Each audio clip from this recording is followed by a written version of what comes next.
ایسے ہی یہاں ان کی دلجوئی کے لیے فرمایا لیس علی الذین آمنوا وعملوا الصالحات جناح فیما طعموا، ان لوگوں پر جو ایمان لائے جنہوں نے نیک عمل کیے کوئی گناہ نہیں ہے اس میں جو کچھ پہلے کھا پی چکے ہیں۔ کسی شے کی حرمت کے قطعی حکم کے آنے سے پہلے جو کچھ کھایا پیا گیا جبکہ اس کی حرمت کا اعلان نہیں ہوا تھا تو اس کا کوئی گناہ ان پر نہیں رہے گا، یہ کوئی ان کی ہڈیوں میں بیٹھ جانے والی شے نہیں ہے۔ یہ مورل لا ہے، یہ فزیکل لا نہیں ہے۔ فزیکل لا میں تو ہوتا ہے کہ کچھ چیزوں کے اثرات جو ہیں وہ دائمی ہو جاتے ہیں، مورل لا میں یہ ہے کہ بڑے سے بڑا گناہ ہو، کوڑے احد جتنے گناہ ہو، صدق دل سے توبہ کی جائے سب صاف ہو جائیں گے۔ التائب من الذنب کمن لا ذنب لہ، گناہ سے حقیقی معنی میں توبہ کرنے والا بالکل ایسے ہے جیسے اس نے کبھی گناہ کیا ہی نہیں تھا، وہ تو نامہ اعمال جو ہے بالکل دھل جاتا ہے۔ لہذا اس تشویش کو اپنے قریب مت آنے دو۔ لیس علی الذین آمنوا وعملوا الصالحات جناح فیما طعموا، اب جو آ رہا حصہ اذا اتقوا وآمنوا وعملوا الصالحات ثم اتقوا وآمنوا ثم اتقوا واحسنوا واللہ یحب المحسنین، جب تک کہ وہ تقویٰ کی روش اختیار کیے رکھیں اور ایمان لائیں اور نیک عمل کریں، پھر اور تقویٰ میں بڑھے اور ایمان لائیں، پھر اور تقویٰ میں بڑھے اور درجہ احسان کے فائز ہو جائیں۔ واللہ یحب المحسنین، اور اللہ تعالیٰ محسنوں سے محبت کرتا ہے۔ یہ تین درجے ہیں اصل میں۔ ایک درجہ اسلام ہے، اللہ کو مان لیا، رسول کو مان لیا اور اس کے احکام پر چل رہے ہیں۔ ایک اس سے اوپر کا درجہ ہے ایمان، کہ وہ یقین کے درجے میں قلب میں وہ ایمان اتر گیا ہو اب، اور جب یہ ایمان قلب کے اندر اتر گیا ہے وَلَٰكِنَّ اللَّهَ حَبَّبَ إِلَيْكُمُ الْإِيمَانَ وَزَيَّنَهُ فِي قُلُوبِكُمْ، تو اب وہی اعمال میں نماز پہلے بھی پڑھ رہا تھا، اب نماز کی اور شان ہوگی، اس کی بھی اور کیفیت ہوگی، اس کی زندگی کے اندر ایک نیا رنگ آ جائے گا۔ صبغۃ اللہ ومن احسن من اللہ صبغہ، اس سے بھی آگے جا کر جب یہ ایمان اتنا گہرا ہو جائے کہ بالکل جیسے آنکھوں سے کوئی شخص کسی چیز کو دیکھ رہا ہو تو یقین ہوتا ہے، ان تعبد اللہ کا اللہ کا تراہ ہو فإن لم تكن تراہ فإنه يراك، جب یہ کیفیت ہو جائے کہ تم اللہ کی بندگی کرو، اللہ کے لیے جہاد کرو، عمل کرو، بھاگ دوڑ کرو، اللہ کا تقویٰ اتنا ہو جائے کہ جیسے کہ تم اللہ کو اپنی آنکھوں سے دیکھ رہے ہو، یہ درجہ احسان ہے۔ حدیث جبرائیل کے جس کو کہا گیا ام السنہ، جیسے سورہ فاتحہ ام القرآن اساس القرآن، ایسے حدیث جبرائیل ہے ام السنہ، اور ام السنہ میں یہ ساری بات آئی ہے کہ حضرت جبرائیل انسانی شکل میں حضور کی خدمت میں آئے، صحابہ کا مجمع تھا، وہاں انہوں نے اخبرنی عن الاسلام، مجھے بتائیے اسلام کیا ہے۔ اسلام میں بھی ایمان تو ہے، قانونی ایمان، زبانی ایمان تو ہے، لیکن اس کے ساتھ اعمال علیحدہ گنے گئے۔ اس سے اوپر جب ایمان دل میں اتر گیا، اب یہ ایمان کی وہ جو شکل ہے اس میں اب عمل کو علیحدہ ذکر کرنے کی ضرورت ہی نہیں، اس مرحلے پر آ کر لازماً عمل درست ہو جائیں گے جبکہ ایمان دل میں اتر چکا ہے اور دل میں یقین بن کر جاگزی ہو گیا ہے،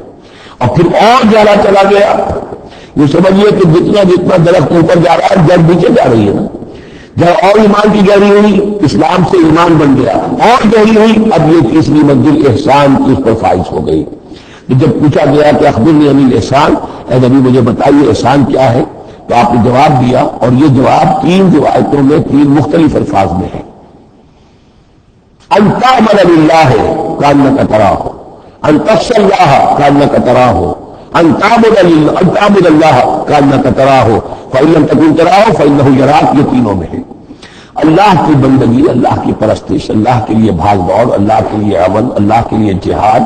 یہ انسان ایسی کیفیت سے سرشار ہو کر رہا ہو گویا کہ اپنی آنکھوں سے اللہ کو دیکھ رہا ہے۔ جب اللہ سامنے ہوگا تو کیسے کچھ ہمارے جذبات ابدیت ہوں گے، کیسی کیسی ہماری قلبی کیفیات ہوگی۔ اس دنیا میں بھی یہ کیفیت حاصل ہو سکتی ہے، لیکن یہ اگر بہت کم لوگوں کو حاصل ہو تو اس سے ایک نچلا درجہ بھی ہے احسان کا، کہ کم سے کم یہ بات ہر وقت مستحضر رہے کہ اللہ مجھے دیکھ رہا ہے۔ فإن لم تكن تراہ فإنه يراك، تو یہ تین درجے ہیں جو یہاں آئے۔ ایک بیس لائن ہے لیس علی الذین آمنوا وعملوا الصالحات، یہ بیس لائن ہے، لاہم فیما طعموا اذا ما اتقوا۔ اصل میں ایک مولانا مودودی صاحب کی ہے تحریک اسلامی کی اخلاقی بنیادیں، اور بڑی اچھی کتاب ہے، اسلام، ایمان، احسان، لیکن ساتھ ہی تقوی، چار الفاظ انہوں نے لیے ہیں اور چار مراتب قرار دیے ہیں۔ اس میں سے تشریحات تو ساری چیزیں، لیکن وہ ترتیب کے اعتبار سے اس آیت کی روح سے میرے نزدیک اس میں ایک اصلاح کی ضرورت ہے۔ تقویٰ کوئی مقام نہیں ہے، تقویٰ وہ اسپرٹ ہے، ڈرائیونگ اسپرٹ، جو دھکا دیتی رہے گی اور اوپر اٹھائے گی۔ چنانچہ تقویٰ کی ہے کہ تکرار ہو رہی ہے کہ بیس لائن سے تقویٰ نے اوپر آپ کو کیا، اب آپ اِذَا اتَّقَوْا وَآمَنُوا وَعَمِلُوا الصَّالِحَاتِ، آپ کے ایمان اور عمل صالح میں اہم پیدا ہو گیا۔ سمت تقوا، پھر تقوا اور بڑھا، تقوا نے آپ کو اور اوپر اٹھایا۔ سمت تقوا وآمنوا، پھر اب وہ ایمان یقین والا ایمان حاصل ہو گیا۔ اب یہاں عمل صالح کے علیحدہ ذکر کی ضرورت ہی نہیں، جب دل میں ایمان اتر گیا تو حضور نے فرمایا کہ الا ان فی الجسد مضغۃ اذا صلحت صلح الجسد کلہ واذا فسدت فسد الجسد کلہ، اس کی حوالے سے پورا کا پورا جسم ٹھیک ہو جائے گا۔ سمت تقوا، پھر تقوا اور ہے تو اس کے نتیجے میں وَأَحْسَنُوا، درجہ احسان پر فائز ہو جائے انسان۔ اللہم ربنا اجعلنا منہم واللہ یحب المحسنین، اللہ اپنے ایسے محسن بندوں کو، درجہ احسان تک پہنچ جانے والے بندوں کو، جیسے کہ اس سے پہلے آیا تھا ہمو وسمو، ایک غلط راستہ ہے کہ اندھے ہو گئے بہرے ہو گئے، اللہ نے پھر ڈھیل دی اور اندھے ہو گئے اور بہرے ہو گئے، اللہ نے اور ڈھیل دی اور اندھے ہو گئے اور بہرے ہو گئے، ایک وہ ہے۔ اور ایک راستہ یہ ہے، اسلام ہے، ایمان ہے، احسان ہے، اور تقویٰ جو ہے اس میں درجہ بدرجہ انسان کو ترقی دلاتا جا رہا ہے۔ یا ایھا الذین آمنوا لیبلونکم اللہ بشیء من الصید تنالہ ایدیکم ورماحکم لیعلم اللہ من یخافہ بالغیب، کیونکہ اس سورہ مبارکہ کے شروع میں آئی تھی آیت کہ جب تم احرام کی حالت میں ہو تو تم شکار نہیں کر سکتے، تو اب اللہ تعالیٰ کی سنت ہے، وہ آزماتا ہے، صحیح امتحان لیتا ہے۔ فرض کیجئے کہ ایک قافلہ جا رہا ہے بیچارے حاجیوں کا، اور انہوں نے احرام باندھا ہوا ہے، کوئی شے نہیں ہے، کھانے کے لیے کچھ نہیں ہے، لیکن اب جو ہے حرم صاحب جو ہے آسٹریلیا کرتے ہوئے قریب آ رہے ہیں، اور وہ پکڑ نہیں سکتے، قتل نہیں کر سکتے، احرام بھی ہے، بھوک بھی ہے، لیکن یہ کہ چاہے تو ذرا سا نیلا مارے تو حرم کو پکڑ کو جو ہے وہ شکار کر لیں، یا ویسے ہی بھاگ کر پکڑ لیں، لیکن یہ کہ اس کی اب ان کو اجازت نہیں ہے۔ تو اللہ تعالیٰ ایسا کرتا تھا، فرمایا یا ایھا الذین آمنوا اے ایمان لیبلونکم اللہ، لازماً اللہ تمہیں آزمائے گا بشیء من الصید، شکار کے ذریعے سے، تنالہ ایدیکم ورماحکم، جن کو کہ پا لیں گے آسانی سے تمہارے ہاتھ اور تمہارے نیزے، لیعلم اللہ من یخافہ بالغیب، تاکہ اللہ دیکھ لے کہ کون ہے وہ لوگ جو غیب میں ہوتے ہوئے بھی اللہ سے ڈرتے رہتے ہیں، کہ موقع ہے، بھوک بھی ہے، ہرن بھی بالکل پاس ہے، بالکل قابو میں ہے، ویسے چاہے شکار کر لیں، لیکن ہاتھ بندے ہوئے ہیں، کیونکہ احرام باندھا ہوا ہے۔ تو جس کے دل میں ایمان ہوگا وہ اپنی بھوک کو برداشت کرے گا، اللہ کے حکم کو نہیں توڑے گا۔ فمن اہتدی بعد ذلک، اب کسی سے غلطی ہو گئی، تجاوز کر بیٹھا، بھوک کا غلبہ تھا، فلہ عذاب علیم، اس کے لیے دردناک عذاب ہے۔ البتہ یہ کہ آگے چل کر اس کے لیے کفارہ بھی بتا دیا گیا ہے۔ یا ایھا الذین آمنوا لا تقتلوا الصید وانتم حرم، دیکھو اہل ایمان، جب تم احرام کی حالت میں ہو تو کسی شکار کو قتل مت کرو۔ ومن قتلہ منکم، وہ جو کوئی تم میں سے انہیں قتل کر بیٹھے، شکار کر بیٹھے، جان سے مار بیٹھے،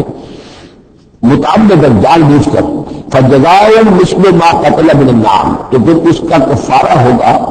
ویسا ہی ایک حیوان، ویسا ہی ایک چوپایا اللہ کی راہ میں صدقہ کیا جائے، اور وہ اس